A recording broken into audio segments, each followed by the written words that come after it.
Okay, my name is Mohammed Bumbida. I work with Muslim Family Counseling Services, and we had a session at Faith to Action Convention, which is talking about faith-based approaches to adolescent sexual and reproductive health, with a case study from West Africa, with Senegal and Ghana as countries of point. When we started working on this reproductive health, especially on family planning, because our focus has been on family planning, we knew from the beginning that the youth agenda was very important, and all the stakeholders, all the grant makers, all civil society organizations, everybody dealing with this issue have been talking about the youth agenda, but religious leaders have been reluctant to talk about the youth agenda for fear they would be, qualified as, deviating from the religious teachings or being bought by some agenda, and all that. So, as it is just like maybe a year ago that we started talking about this. The youth issue, to integrate it in our program. So it has been. It is not that we did not want to talk about it, but we wanted to go slowly and in a prudent manner about it, so as not to jeopardize already our work on family planning, which is also sensitive to religion. You see. So all that is extremely important. The terminology is extremely important. Use the terminology that can be accepted, so that you can carry on with your program without, instead of using other terminology, even though scientifically it is the way it is, but if avoid using terminology that would actually jeopardize your program.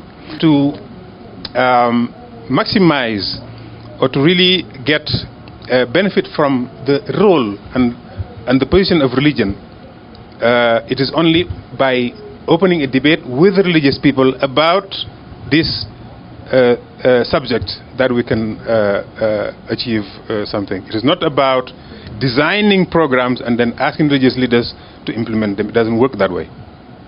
Okay, I'll come back to that after my brother. All right, thank you very much, Sheikh Mbeke. Unlike Sheikh Mbeke, we started in 1990. The Muslim Family Counseling Services started in Ghana, talking about sexual health, including family planning, sexual and gender-based violence, for the past 31 years. I joined as young advocates then whilst in school. Now, we base our argument on Quran chapter 2:5. Which literally talks about sexual and reproductive health, including menstruation, all the other education that we want. If you go to Quran chapter 2 to chapter 5, those chapters actually talk about family sexual and reproductive health. One of the, I think chapter 4 was actually named the chapter of women. All right, so that is where you can get all the notes from the scripture. Again, Prophet Muhammad sallallahu alaihi wasallam, as we may know, the Muslims here said that ad-din an-nasiha, that the faith or the religion is about advice. It's about talking, it's about teaching. So we also take that to mean that teaching goes with the turnout of what you find in the world today. During the days of Prophet Muhammad sallallahu alaihi wasallam, we never had an aeroplane, so we flew to the holy land, Mecca. That doesn't mean that today if we have aeroplane, we still foot to the Holy Land. So basically, during his days, there is no a microphone. So Bilal do the azan with his own voice. but today we are using microphone.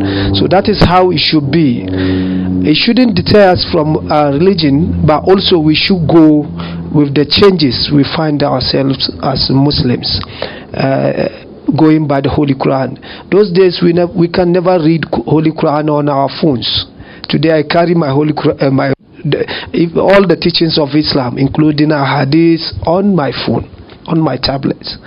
So those are the things we should be thinking of. Now, the goal and the objective has already been said by Maria.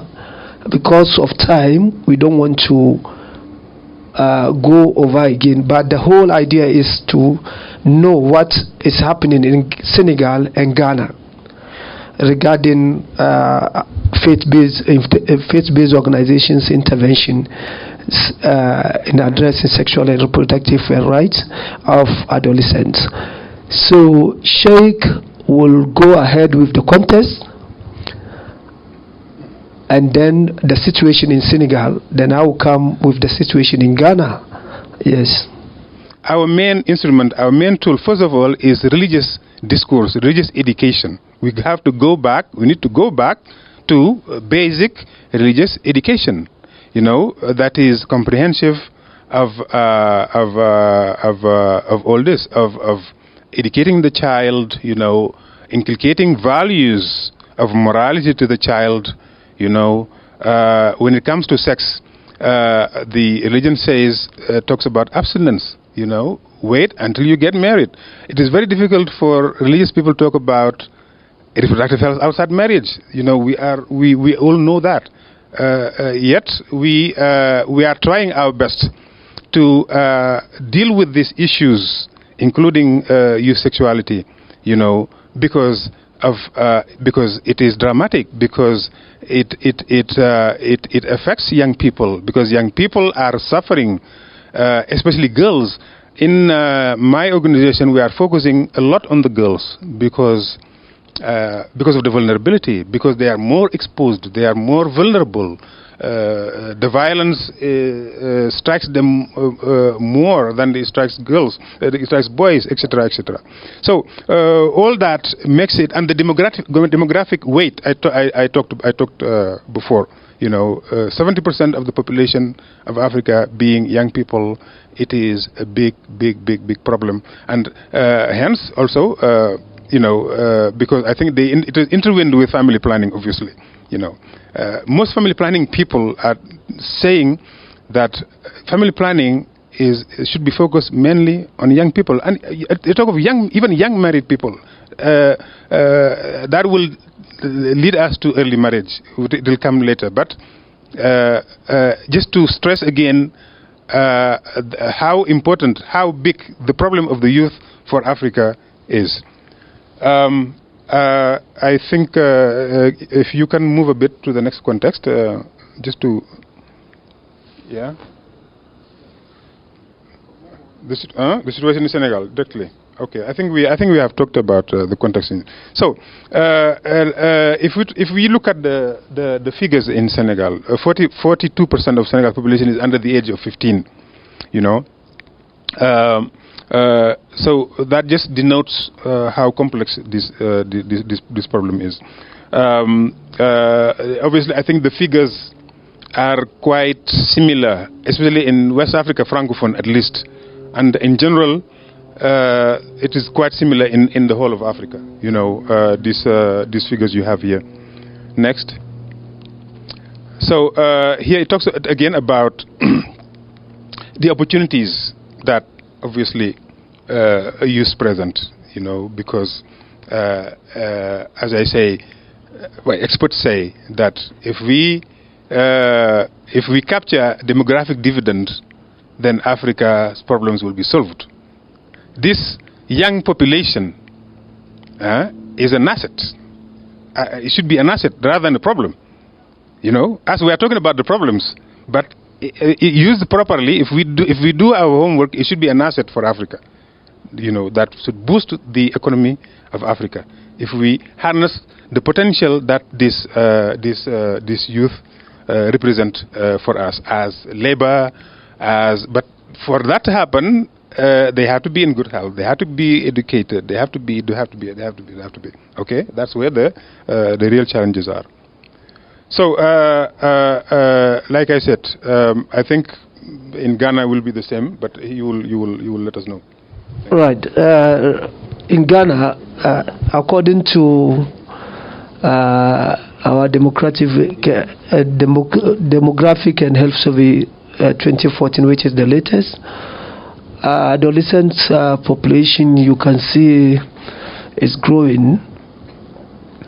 It's increasing, and adolescent age 10 to 19 and 20 to 24 constitute 29.3 of Ghana's population. That is as at 2014. There is a new population census in 2020, so this figure may change. But this is the current one that the government of Ghana, for that matter, for our sake, the data that's used. Majority of these populations suffer gender-based violence. And we cannot fold our arms and say because we are religious leaders or we are faith-based groups who will not talk about what we think can save their lives. Because morality, for that matter, faith, is all about saving the dignity, the lives of your people. So basically, in Ghana, this is the picture. And girls continue to be the most vulnerable in terms of sexual and gender-based violence.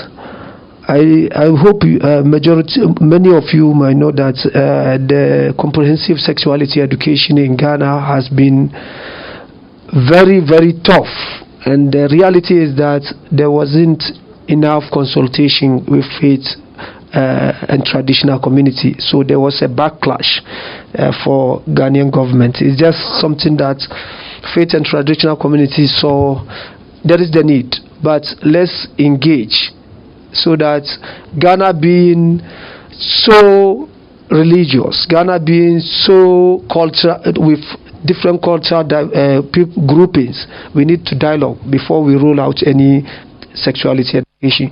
So that is the situation we find ourselves in next. And child marriage or early and forced marriages is actually in northern parts of Ghana.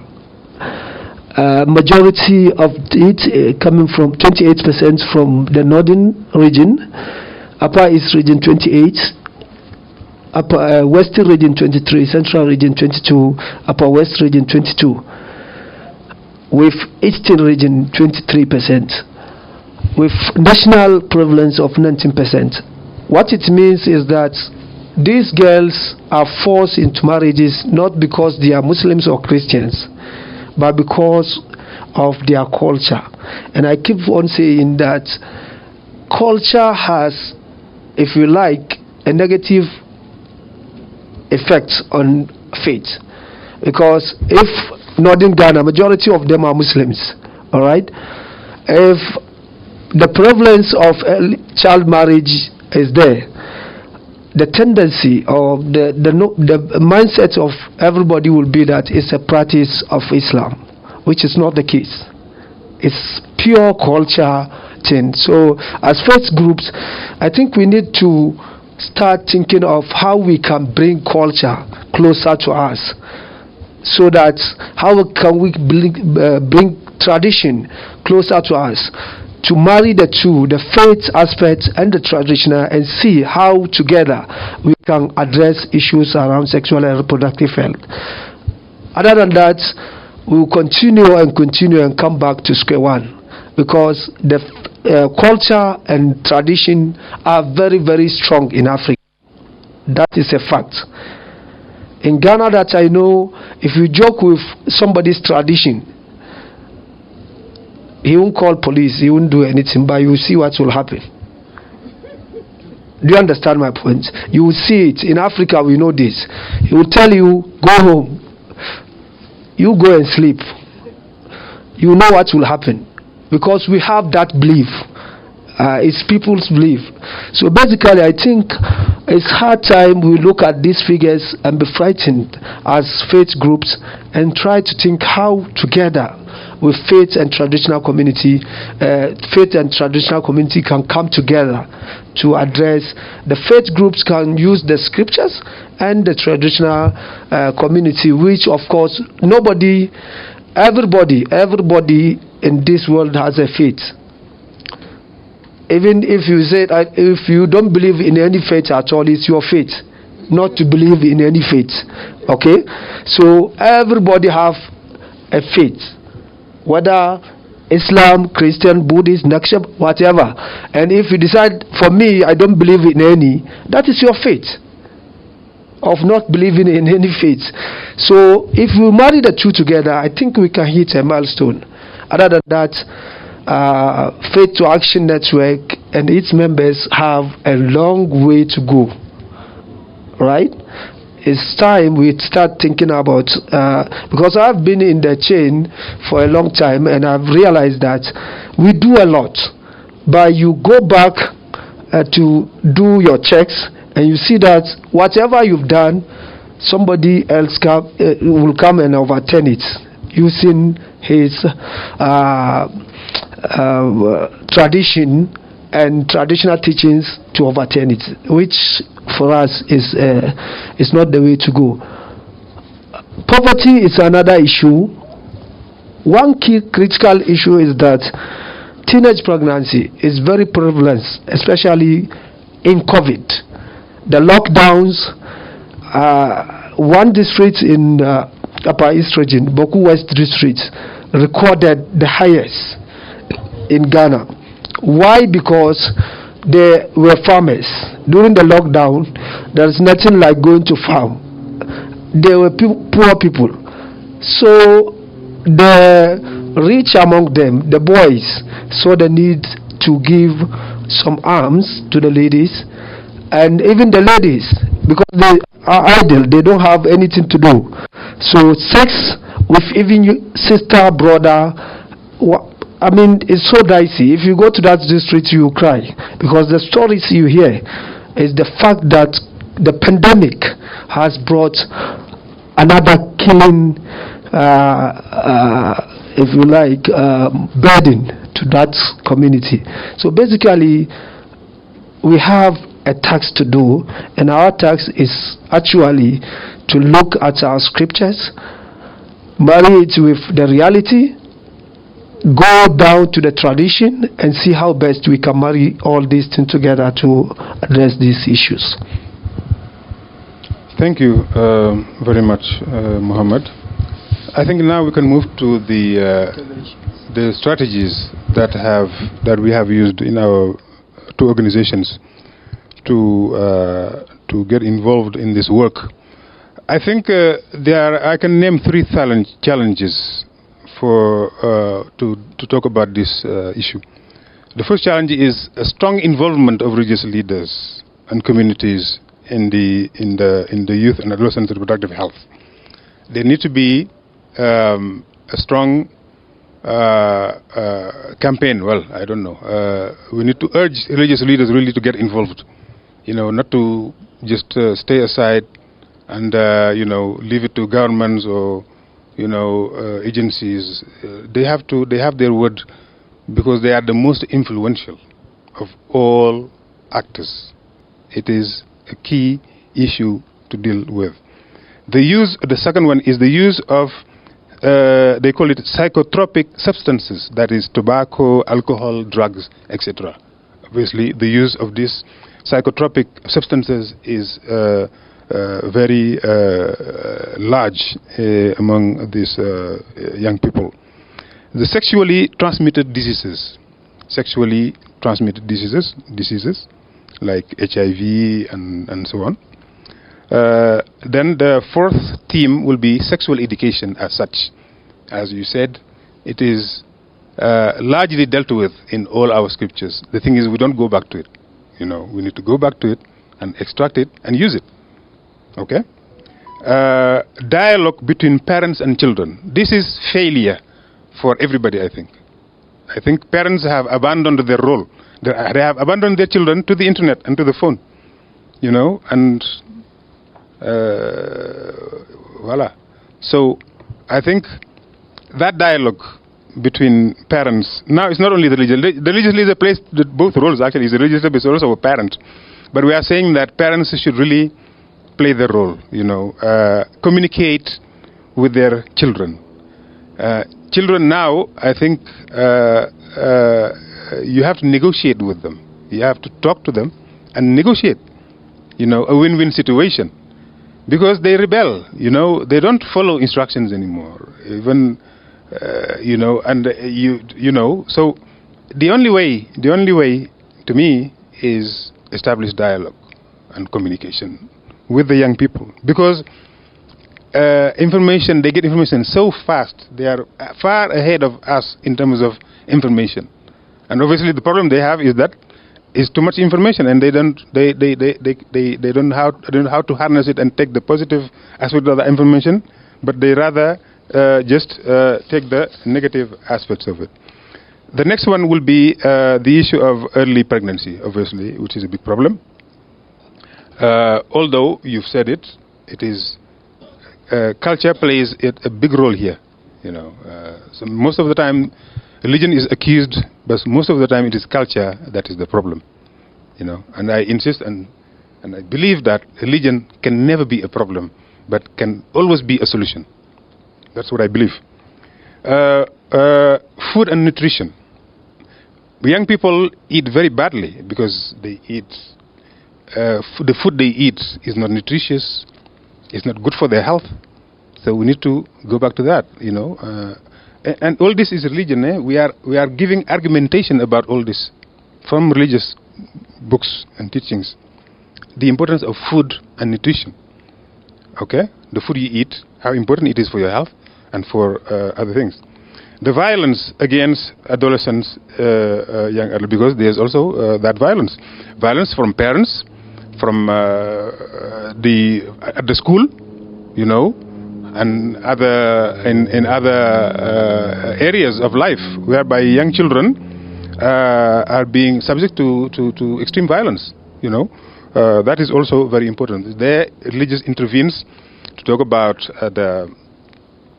you know, the need to, you know, not only care about the child, but also to give him that love, you know, and compassion, and all that. So all these eight themes will be dealt with from a religious perspective, using existing data, scientific data, and back it with religious teachings. So it is a process that we started with the Ministry of Health. Obviously, the third challenge, I forgot to talk about it, is obviously funding. Funding is extremely important, because even this work of developing an argumentation needs money, you see. So we need to resource mobilization to support actions for the promotion of adolescent and youth reproductive health. You know, money is unfortunately always important in everything. Now, I think that we have exhausted. Then for the perspectives, I think we can open the floor to share the perspectives, because this is our own experience, yes, in a very specific context, which is the context of West Africa. Francophone for me, Anglophone for him. There are also nuances, according to whether it is Francophone or Anglophone. Culture is extremely important in our context. For example, in my country, the sense of shame. You see, even if you take West Africa, Francophone, for example, yes, they have so many differences, cultural differences. You see, the situation in Senegal is not the same as in Côte d'Ivoire, though they are neighbors. You see, a young girl from Côte d'Ivoire can say in the public, you know, I have sex outside marriage. A young girl in Senegal cannot say that, even if she does it. You know, because there's that sense of shame. All those are cultural aspects. And because Senegal is 95 Muslim. It's not about it's not about religion, because even for a Christian also it's the same thing. It's just the Senegalese girl or boy who would be unable to say that in public. Yes. You see, so it is very difficult, for example, for an organization dealing with in West Africa to just have a global approach in all those countries. You know, you can't put a program for everywhere because there are so these nuances that you have to deal with it individually. So we need to find a strategy of how do we work. We work in our context, specific context, but then how do we globalize what we do? So I think this is also another question that I ask you. I mean, to come up with ideas about how do we globalize this conversation, because it is very context specific. Again. Okay. Right? So I think I'll stop there. Yes. And then we'll. One thing we will like to add is advocacy, and that is policy, both policy and budget advocacy.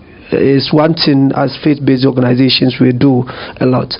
One key thing is the fact that in Ghana we've been able to advocate for the inclusion of family planning into the Ghana's National Health Insurance Program, and it has been approved. Starts work in January 2022. So basically this is the power. We use Christian Council of Ghana, Muslim Family Counseling Services, Ahmadiyya Muslim Mission, traditional even the in Ghana we have Ministry of Culture and Chieftaincy. We use them, we use all that matter, and Alhamdulillah we can say boldly that the clinical aspect of family planning is now included in Ghana's health insurance. Now, on the comprehensive sexuality education, what we intend doing is to bring government back to the drawing table, have a consensus, and see what is fit to do regarding our culture, regarding our faith, because Ghana, again, has different cultures. And in Ghana, if you joke with religion or faith, it's not, you won't find it very easy to move about. They believe their faith leaders, but also they regard their cultural and traditional rulers. So that's why Asantehene is very powerful worldwide.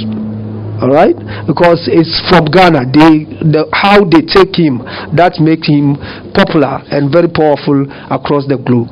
So basically, what I'm saying is that as Faith Group, we can shift from our traditional education sensitization to policy advocacy, budget advocacy, to be able to hold the duty bearers accountable in terms of promoting sexual and reproductive health. I am a key example. I mean, Muslim Family Counseling Services has been working, not me, as young as I am. If I remove 30 years in my age now, you will see that I'm a baby. But I'm referring to the 30 years of Muslim Family Counseling Services being in existence. And I am a clear manifestation of what MFCS have done. I joined whilst at school as a community-based distributor for family planning commodities. And in those days, it's very hard for anybody to talk about condom in our setting. Culturally, religiously, morally, in 90s, when family planning, the whole idea of family planning started. Do you understand?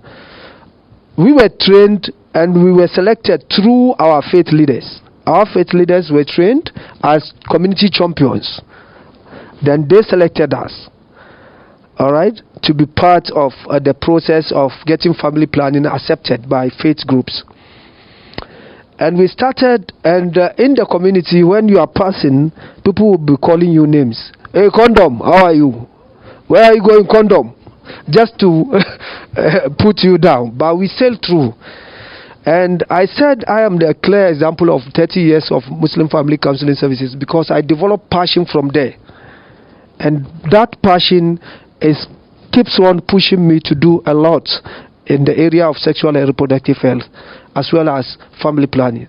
I'm not alone. There are several others, even faith leaders now in Ghana. They talk freely on sexual and reproductive health.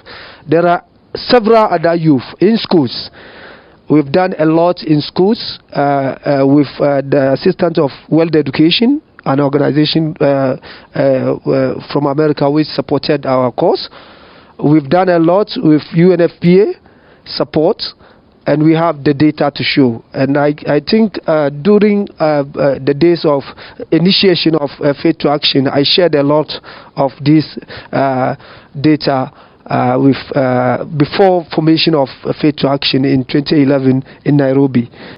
You see, in my country, like less than a month ago, Miss Senegal 2020 came to the media and said she was raped. She has a child and she doesn't know who the father of the child is. Big problem. You see, the committee that organizes Miss Senegal is in very, very big problems, because it's a national debate now that some say, this is not normal, you know, because people are saying there are people, that committee and the leadership of that committee, and they are women mostly, are exploiting these poor girls, these miss, because they turn them into prostitutes, you know. They organize after the ceremony, they organize them, they take them to hotels, luxury hotels, where rich people from Dubai and other places come and sleep with them, you know, and they drug them, they drug them, you know, and rape them, you see. So now, this has sparked a religious reaction from religious groups. Religious groups are saying, what you are saying, the dress code. They are saying, if you don't want to get raped, dress decently. Some religious groups are saying that, you know. Obviously, rights groups, women rights groups are saying, no, a woman has a right to dress the way they want, you know. So, you have two opposing sides on a very interesting, endless debate, actually, going on in my country because of that, you know. And the head of that committee, she made a big mistake. She came to me and said that whoever gets raped because she has wanted it, because, you know, yeah. So you have then all these rights groups against her, the religious groups against her, but also you have the debate between the religious groups and the rights groups about the dress code. So it is very interesting, and now people are urging government actually to dissolve that committee that elects Miss Senegal, because it is not in our culture. Electing a Miss is not part of our culture.